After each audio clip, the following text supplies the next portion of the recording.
توفي البراحة الاثنين بالجزائر العاصمة المجاهد والمؤرخ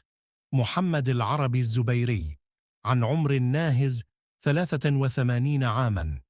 بعد معاناة مع المرض حسب ما علم لدى أقاربه. ويعتبر الراحل وهو من مواليد 1941 من الكتاب المعروفين في مجال التأريخ لثورة التحرير والثورات الشعبية والحركة الوطنية،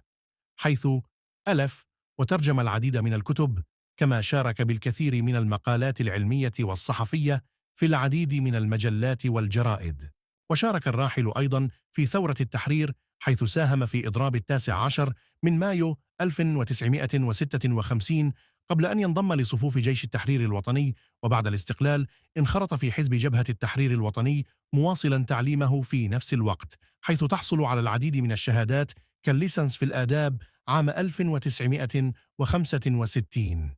وشهادة الدراسات العليا في التاريخ عام 1970، وكذا دكتوراه دولة في فلسفة التاريخ من جامعة بغداد بالعراق عام 1994. وشغل الراحل خلال مساره الحافل عدة مناصب، حيث كان رئيساً لاتحاد الكتاب الجزائريين عام 1981، وأميناً عاماً لاتحاد الكتاب والصحافيين والمترجمين الجزائريين عام 1985، كما كان عضواً في اتحاد المؤرخين العرب. وفي عام 1991 أسس منتدى الفكر والثقافة بالجزائر العاصمة، كما ترك مراجع ذات طابع تاريخي فكري من قبيل الغزو الثقافي في الجزائر 2062 إلى 2882، حمدان بن عثمان خوجة رائد الكفاح السياسي، وأيضا لمحة تاريخية عن الدولة الجزائرية.